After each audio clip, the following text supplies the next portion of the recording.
네, 하나님의 말씀 요한일서 4장 7절부터 12절 말씀까지입니다. 요한일서 4장 7절부터 12절 제가 한 절 읽고 여러분 한 절 읽고 교독하여 읽겠습니다. 사랑하는 자들아, 우리가 서로 사랑하자. 사랑은 하나님께 속한 것이니 사랑하는 자마다 하나님으로부터 나서 하나님을 알고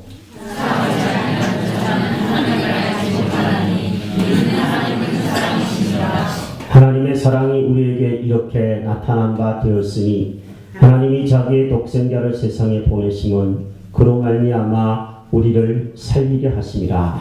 사랑은 여기 있으니 우리가 하나님을 사랑한 것이 아니요 하나님이 우리를 사랑하사 우리의 죄를 속하기 위하여 한목제물로 그 아들을 보내셨습니다. 사랑하는 자들아, 하나님이 이같이 우리를 사랑하셨은즉 우리도 서로 사랑하는 것이 마땅하도다.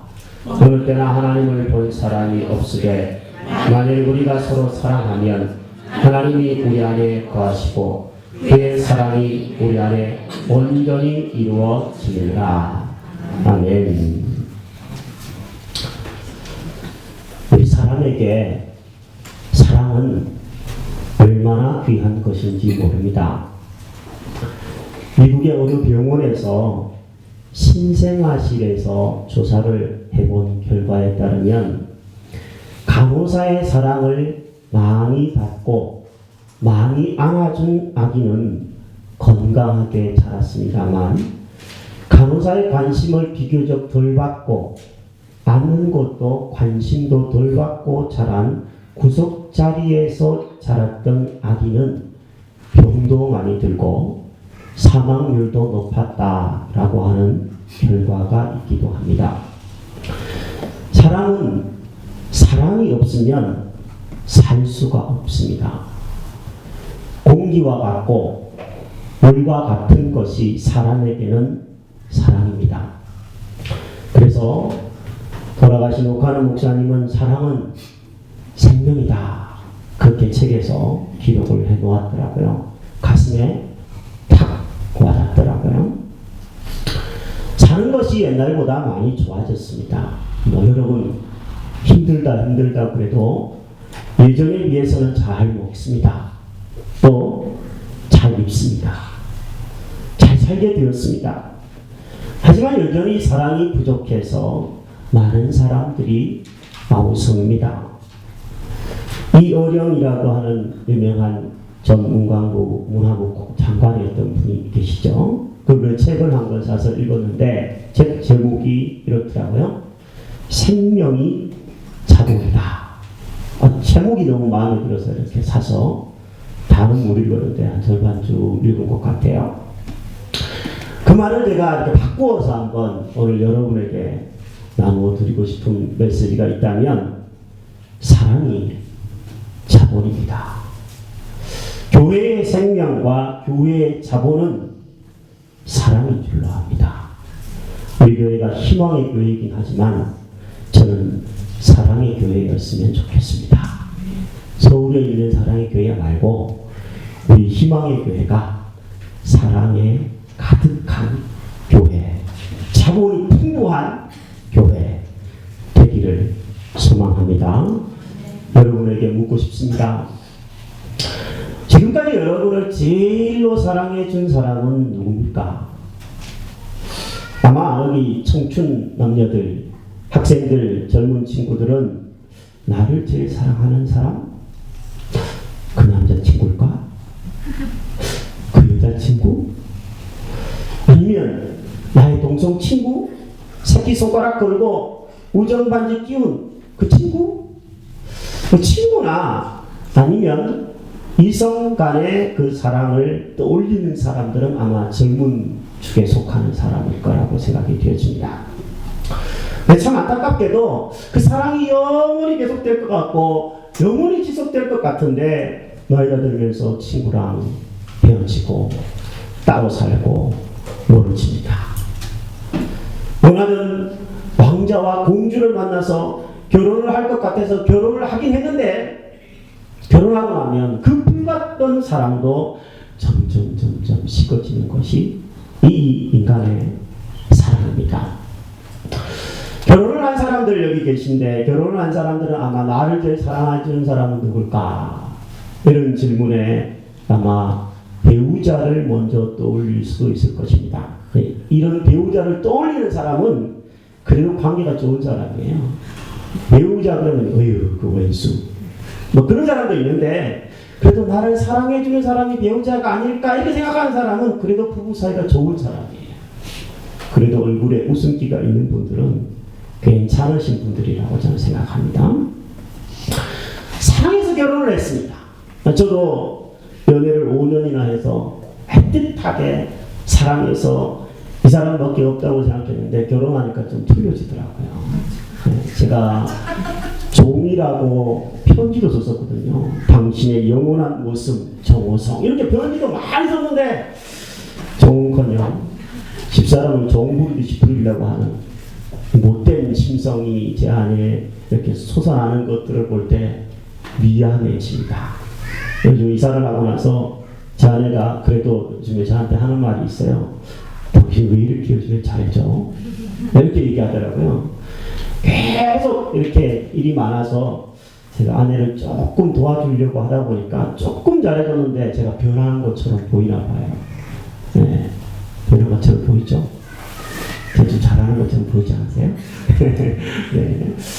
그래도 제가 부족하고 이 남녀 간의 사랑도 결혼이라는 것들을 기점으로 또 나이가 들면서 변합니다. 식습니다. 여러분 변하는 사랑을 참 사랑이라고 말하기 어렵습니다. 왜 변하지 않는 사랑을 우리가 그렇게 바라고 추구합니까? 왜 가정이 그렇게 많이 사랑해서 결혼을 했는데 깨어지고 헤어지고 미워하고 아파합니까? 정말 참 사랑이 남녀간에 있지 않다는 것들을 보여주는 것 아니겠습니까? 제가 이번 주에 저희 자녀들에게 물었습니다. 이렇게요. 얘들아, 사랑을 어디에서 알 수 있을까? 이렇게 물었더니 굉장히 철학적인 질문처럼 느껴지는 질문을 그냥 느닷없이 그냥 운전하다가 이렇게 물었어요. 그랬더니 중학교 3학년, 중학교 2학년인 제 자녀들이 이렇게 얘기를 했습니다. 똑같이. 아빠, 부모님을 통해서 사랑을 알 수 있지 않을까요? 이렇게 대답을 해줬어요. 아이들은 부모의 사랑이 이 세상에서 만날 수 있는 최고의 사랑이라는 것들을 어렴풋이 알고 있더라고요. 아마 여기 계신 모든 분들이 그 생각에는 동감하리라고 생각합니다. 저도 그렇습니다. 부모란 어떤 존재입니까? 자신도 배가 고픈데 배가 부르다고 말하는 존재입니다. 그리고 자식에게 먹을 것을 덜어줍니다. 이런 부모가 부모입니다. 자식은 낡은 옷, 헤어진 신발을 신고 다니면서도 자식에게는 메이커 있는 옷, 좋은 신발을 신겨주고 싶어 하는 게 부모입니다. 자식은 못 배웠는데 허리띠를 졸라매면서 자식만큼은 남부럽지 않게 가르치려고 손발이 바닳도록 고생하는 사람이 부모입니다. 그래서 우리는 부모의 사랑에 절로 고개가 숙여집니다. 저도 그 사랑을 받으면서 자랐고 여기 계신 분들도 크든 작든 그 부모의 헌신적인 사랑을 받으면서 오늘 이 자리까지 온 줄로 압니다. 하지만 부모의 사랑도 완전하지는 않습니다. 왜 그런지 아십니까? 부모들 중에는 아주 간혹 있는 일이지만 자식을 버리는 부모도 있기 때문입니다. 텔레비전에 가끔 나오잖아요. 자식을 심하게 때려서 사망에 이르게 하는 경우도 있고요. 모든 책에 보니까 자식을 데리고 목욕탕에 갔는데 목욕탕에 불이 나가지고 허리부터 뛰어나는데 보니까 나중에 자식은 없더래요. 이렇게 순간이 되면 자식이 생각이 안 나는 경우들도 있습니다. 6.25 전쟁 때는 그런 일도 있었다고 그러더라고요. 아기를 업고 도망 나온다고 도망 나왔는데 나중에 보니까 아기가 아니라 베개들이에요. 네. 이런 일들도 있을 수 있습니다. 위기 순간이 되면 자식이 눈에 안 들어올 수도 있는 것이 그게 인간이에요. 간혹 자식을 학대하거나 자식을 성공의 수단으로 이용하는 아주 못된 부모들도 우리는 가끔 보기도 합니다. 무엇보다도 부모님은 그 헌신적인 사랑을 베풀긴 하지만 계속 있지는 않습니다. 저는 하루아침에 부모님을 다 잃은 것 같다고 말씀을 드린 적이 있습니다.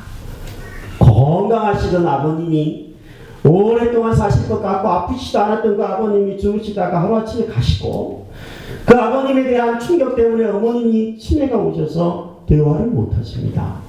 하루아침에 부모님이 내 곁을 떠나가시기도 해요. 여기 부모님이 돌아가신 분도 계시고 지금 생존해 계시는 분도 있으시겠지만 그 부모님이 나와 영원히 함께 하실 수는 없습니다. 그러므로 부모의 사랑이 참 아름다운 사랑이고 모범적인 사랑이긴 하지만 영원한 사랑도 참된 사랑도 될 수가 없습니다. 자, 그렇다면 과연 이 세상에 참된 사랑은 어디 있을까요? 우정도 아니고 남녀 간의 사랑도 아니고 부부 간의 사랑도 아니고 또 심지어 부모님에게서부터 참된 사랑을 발견할 수 없다면 우리는 어디에서 참된 사랑을 발견할 수 있을까요? 오늘 본문 요한 1서 4장 10절 말씀에 보니까 이렇게 말씀이 기록이 되어 있습니다. 사랑은 여기에 있으니. 따라해볼까요? 사랑은 여기에 있으니.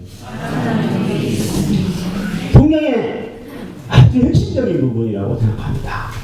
사랑은 우리가 찾는 여성에게, 남성에게, 남편에게, 부인에게, 부모님에게 완벽한 사랑이 있는 것이 아니라 완벽하고 참된 사랑은 하나님에게 있는 줄로 기록하고 있습니다. 성경에 있는 사랑, 하나님의 사랑, 특히 십자가에 베푸신 하나님의 사랑이야말로 참된 사랑인 줄로 압니다. 왜 그럴까요? 왜 그게 참된 사랑일까요? 십자가의 사랑은 최고의 희생이 들어있는 사랑이기 때문에 그렇습니다. 창조주 하나님이 이 천지를 다 만들고 나서 피조세계를 다 만들고 났는데 인간이 죄를 지어서 죄의 모습으로 살게 됩니다.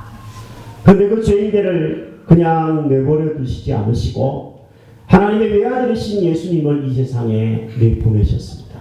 어린 아기로. 그 절기를 기념하는 날이 이제 곧 다가오죠. 성탄절입니다. 창조주가 인간의 피조물에 몸을 입고 왔다는 것도 엄청난 사랑입니다. 이해하려고 오신 거잖아요. 사랑하려고 오신 거잖아요. 그런데 그보다 더 큰 사랑은 그 창조주가 피조물의 죄를 용서하시기 위해서 대신 십자가에 죽으신 겁니다.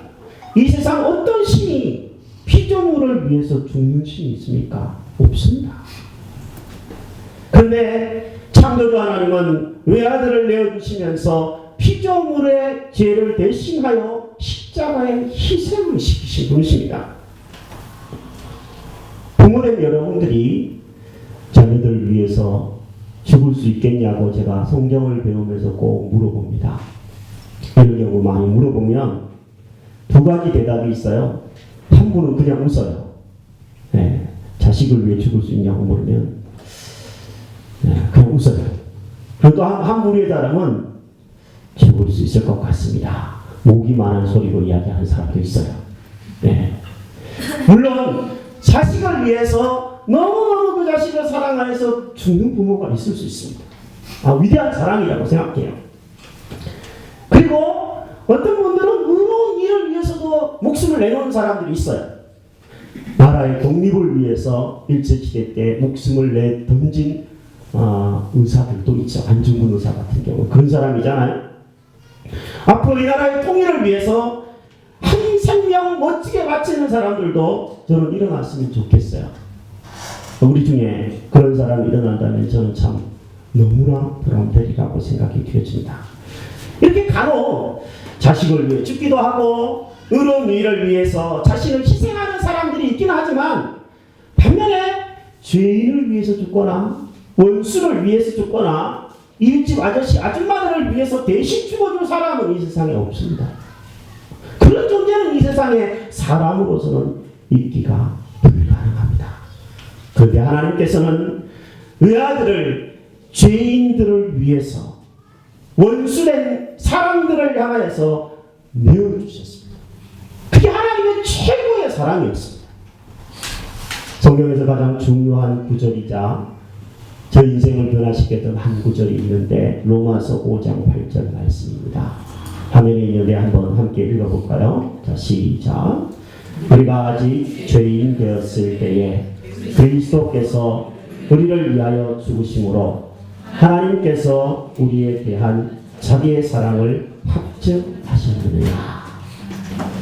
하나님이 죄인된 우리를 위해서 예수님을 대신 십자가에 죽게 하신 것, 그것이 우리를 사랑하시는 가장 사랑의 확실한 증거거리가 된다라는 성경 구절입니다.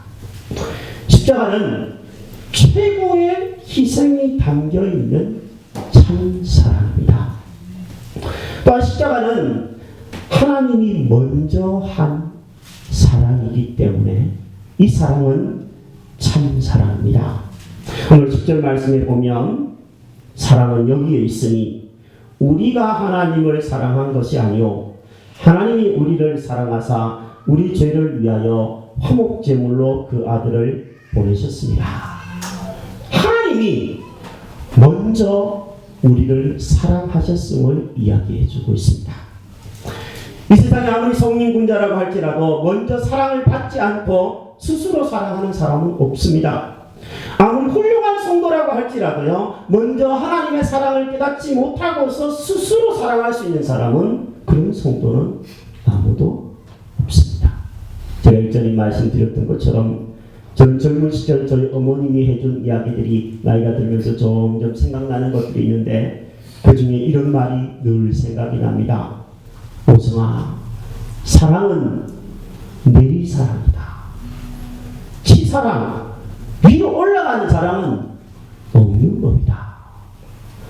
이렇게 말씀하셨어요. 참 맞는 얘기 같아요. 부모가 자식을 사랑하지 않는데 자식이 부모를 일방적으로 사랑하는 자식은 없습니다. 형이, 누나가 먼저 동생을 사랑해주면 동생이 형을 사랑하고 누나를 사랑하는 것은 어떻게 보면 자연스러운 이치입니다. 하나님이 사랑하십니다. 그러기에 그 하나님이 먼저 우리를 사랑하셔서 2000년 전에 예수님을 우리에게 보내셔서 그 사랑을 확실히 보여주셨습니다. 그 사랑을 보여주신 하나님께서 20세기에 태어났거나 21세기에 태어나서 살고 있는 우리들에게, 이 지구상에 둘도 없이 생명을 주신 우리들에게 하나님의 사랑을 먼저 깨달은 사람을 또 보내셔서 하나님의 사랑으로 돌아와라, 이 사랑을 받아라, 그러면서 우리를 불러주시고 있는 지금 이 자리가 곧 하나님이 우리를 사랑하시는 자리인 줄로 압니다. 그래요. 사랑의 근원은 하나님이시고 하나님이 먼저 우리를 사랑하셨기에 우리도 사랑할 힘을 얻을 수 있게 되는 줄로 믿습니다. 요즘 다 이 핸드폰을 가지고 다닙니다. 핸드폰 없는 친구는 저희 아들내미인 것 같아요. 네, 중학교 3학년이 핸드폰 없는 친구는 2학년이군요. 학교에서 한 명 아니면 2명이라고 그러더라고요. 제 아이가 지금 그렇습니다. 투지폰 사줄까? 그랬더니 필요 없다고 그래서 안 사주고 있습니다. 마음이 있으면 얘기해요. 얼마든지 사줄게요. 핸드폰을 들고 다니는데 핸드폰을 하루 종일 쓰면 배터리가 거의 방전됩니다. 근데 배터리가 방전되어 가는 핸드폰을 쓸 수는 있습니다. 어느 정도까지는. 그런데 그게 완전히 방전된 핸드폰을 들고 다니면 사용을 할 수 없을 뿐만 아니라 내가 전화를 걸 수도 없고 전화를 받을 수도 없고 뭐 자료를 검색할 수도 없고 아무것도 할 수가 없어요. 요즘에 핸드폰 있다가 없으면 아마 손 떨리는 사람도 있는 것 같아요. 보니까. 네. 그걸 못해. 충전을 해야 합니다. 여러분 어디다가 충전을 합니까? 전기에 꽂아서 충전을 합니다. 너무 세월이 좋아서 집에 전기가 다 들어와요. 꽂기만 하면 충전이 돼요. 꽂아라. 하나님의 참된 사랑에 우리 자신을 충전하지 않으면 우리는 배터리가 방전된 사람처럼 사랑에 방전된 인생을 살 수밖에 없습니다. 여러분 수도도 요즘엔 너무 좋은 것 같아요. 집에 물을 탁 틀면 물이 콸콸콸콸 나오죠. 그죠? 그 수도가 콸콸콸 나오는 수도가 되기 위해서는 이 집에 있는 배관들이요 다 어디까지 연결이 되어 있냐면 물 근원까지 연결이 되어 있어야만 합니다. 연결이 되어 있지 않고 중간에 끊긴 수도는 물이 나오지 않습니다.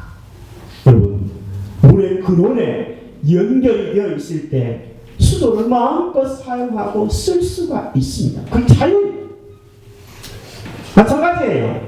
참 사랑의 근원이신 하나님과 연결되어 있지 않는 사람은 사랑하고 싶어도 물이 안 나오는 상수도를 트는 것과 같고 방전된 핸드폰을 들고 전화를 걸려고 하는 사람과 같은 것입니다. 참 사랑의 근원은 하나님이십니다. 성경은 이야기합니다. 하나님은 사랑이시라. 그 하나님의 참 사랑이 가장 극명하게 드러난 것이 십자가의 사랑이고 그 십자가의 사랑을 받아들인 사람의 인생은 사랑으로 변화되는 인생이 되는 줄로 압니다. 제가 언젠가 어떤 목사님의 간증을 한번 소개해 드린 적이 있는데 오늘 다시 한번 소개를 해 드리려고 합니다. 저의 삶과 너무나 흡사한 것 같아서 소개를 해 드리려고 합니다. 나는 나 때문에 하나님이 나를 사랑하는 것이 아니라 하나님이 사랑이시기 때문에 나를 무조건 사랑한다는 것을 깨달았다. 그것을 깨달았을 때 내 인생이 변화되었다. 목사님 이렇게 얘기했어요. 이 목사님의 이야기입니다. 나는 어떻게든 공부를 잘하려고 했다. 어떻게든 착하게 살려고 했다. 어떻게든 정직하게 살려고 했다. 그러면 하나님이 나를 좋아하실 거라고 생각했다. 그렇죠. 우리 모두 그렇게 생각합니다. 하지만 아무리 몸부림쳐도 그게 불가능하다는 것들을 어느 날 깨달았다. 그런데 어느 날 하나님이 나를 사랑하시는 것이 나가 어떤 것들 때문에 어떤 것을 행동했기 때문이 아니라 하나님이 사랑이시기 때문에 나를 무조건 사랑한다는 것들을 깨달았다. 하나님은 나는 너를 영원히 사랑하지 않을 수 없다. 내가 너를 어떻게 버리겠느냐. 나는 너를 낳았다. 나는 너를 지었다. 나는 너를 품에 안고 키웠다. 내가 어떻게 너를 떠나겠으며 어떻게 너를 사랑하지 않겠냐. 이렇게 말씀하시는 것 같은 하나님의 마음을 깨달았다. 이 무조건적인 사랑을 깨달았을 때 내 인생은 변화되었다. 목사님 이렇게 글을 썼더라고요. 저도 그렇습니다. 제 인생이 너무나 이기적인 인생이고 저만 아는 인생이고 작은 것이라도 누군가 내 걸 건들려 그러면 발끈한 인생이고 지금도 아직 못된 구질이 남아있죠. 그 모든 그런 기질의 사람이었는데 제 인생이 변화된 30살부터의 제 인생을 돌아보면 왜 이렇게 바뀌었을까? 왜 남을 위해 살려고 하고 왜 이웃을 위해 살려고 하고 왜 교회를 위해 살려고 하고 왜 성도를 위해 살려고 할까? 왜 이런 사랑으로 바뀌어졌을까? 아직도 멀었지만 왜 바꾸어져 가고 있을까 생각해보면 그 참 하나님 나를 사랑하신다는 것을 깨달았기 때문에 그 이후부터 인생이 변화되어서 가고 있는 줄로 압니다. 여기 이 하나님의 참 사랑을 받아들인 성도님들이 계십니다. 희망의 교회 주석하고 계신 성도님들, 여러분들이 하나님의 사랑을 받았고 깨닫고 있고 앞으로 깨달아가고 있다면 여러분들의 인생에서 이 사랑이 완전히 방전되는 일이 없도록 주기적으로 충전할 수 있게 되기를 바랍니다. 하나님이 정해 놓으신 주기는 있습니다. 일주일에 한 번 최소한의 사랑이 방전되지 않도록 주의를 성수하며 그 사랑 충전해 완전히 만땅으로 충전해 사시기를 바랍니다. 살다가 보면 에너지가 자꾸 소비됩니다. 사랑이 자꾸 소비됩니다. 그럴 때마다 순간순간 성경의 메시지를 가까이 대하고 읽고 듣고 암송하고 묵상하고 그러면서 그 사랑 충전하셔서 마음껏 사랑하면서 사시는 여러분 되시기를 바랍니다. 제가 말씀을 준비하다가 오늘 책에 손이 갔어요. 옛날에 읽었던 책이었는데 그 책의 한 부분이 한 사람이 눈에 들어와서 여러분에게 사랑을 실천한 이 사람을 소개해 드릴까 합니다. 빈점이라고 하는 소설을 쓴 유명한 일본인 작가가 있었죠. 지금은 이제 돌아갔지만 미우라 아야코라고 하는 작가입니다. 근데 제가 소개하려고 하는 건 이 작가가 아니라 이 작가의 남편입니다. 이 작가의 남편이 제가 아까 조사를 해보니까 아직도 생존해 계신 것 같아요.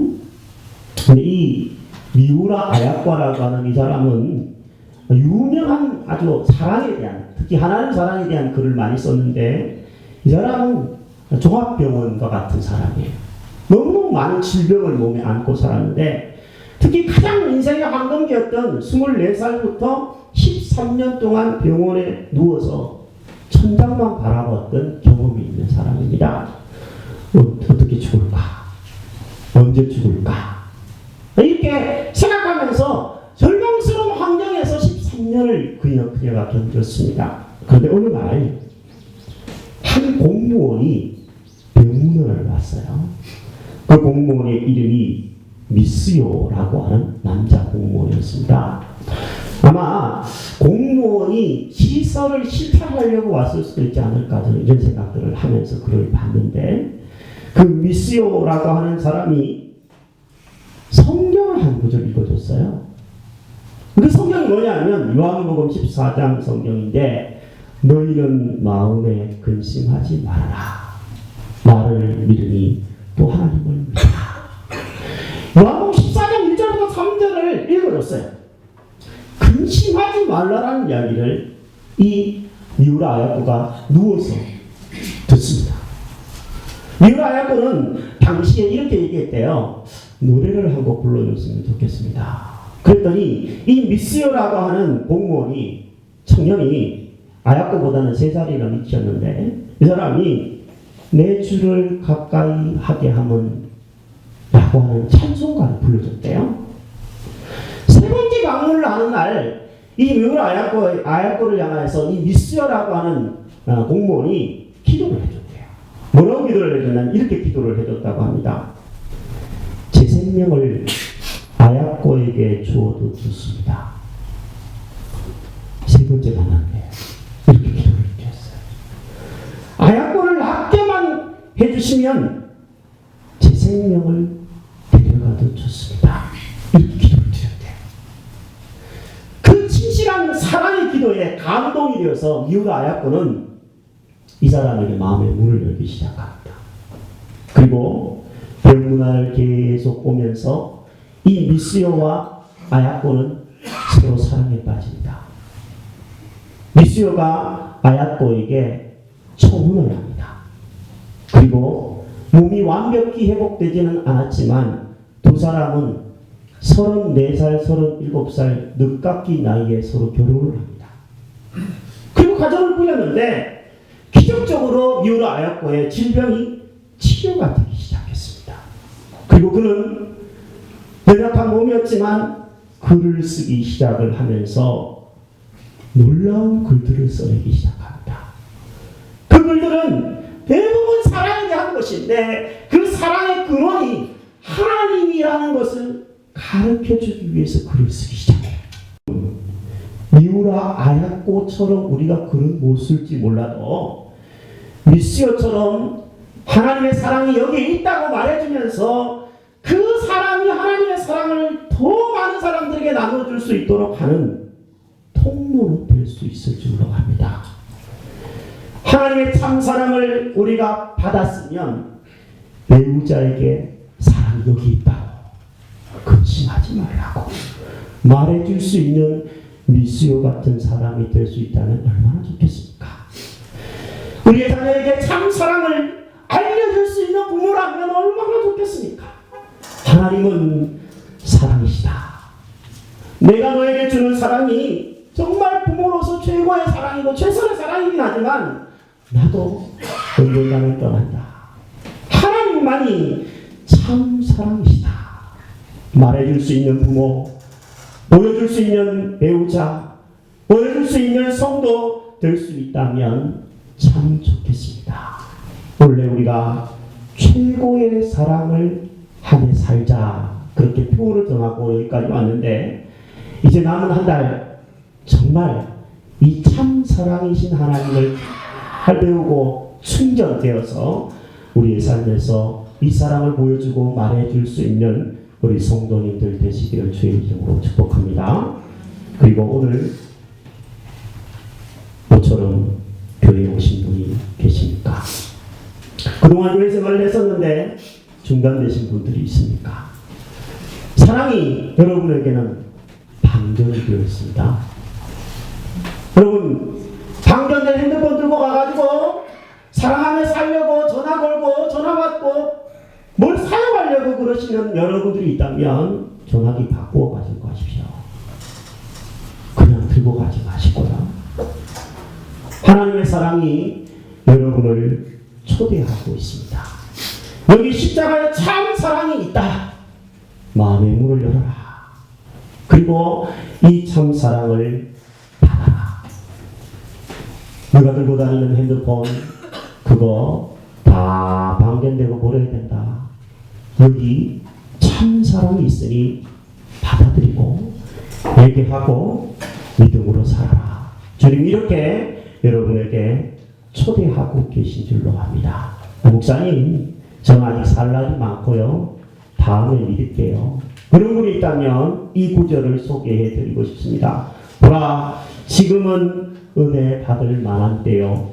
보라 지금은 구원의 날이라. 만약에 이 기회를 놓치면 다시는 기회가 안 올 수도 있습니다. 그러면 여러분은 사랑이 식어진 채로 그냥 살다가 끝날 것입니다. 사랑의 배터리가 방전된 채로 그냥 살다가 죄로 인해서 죽을 수밖에 없게 될 것입니다. 마음의 문을 여십시오. 그리고 참 사랑이신 이 예수 그리스도를 받아들이십시오. 얘기하십시오. 입술로 고백하십시오. 하나님 저는 제 마음의 문을 엽니다. 나를 대신하여 십자가에 죽어주신 그 사랑을 제가 받기를 원합니다. 오셔서 저를 용서해 주시고 다스려 주시옵소서. 입을 열어 여러분, 마음 열어 여러분, 기도하시게 되시기를 바랍니다. 그럴 때 하나님 여러분에게 용서해 주실 것이고 하나님의 자녀로 삼아 주실 것이고 구원해 주실 줄로 믿습니다. 오늘 예배에 나오신 여러분들이 그런 은혜가 있게 되기를 주의 이름으로 축복합니다.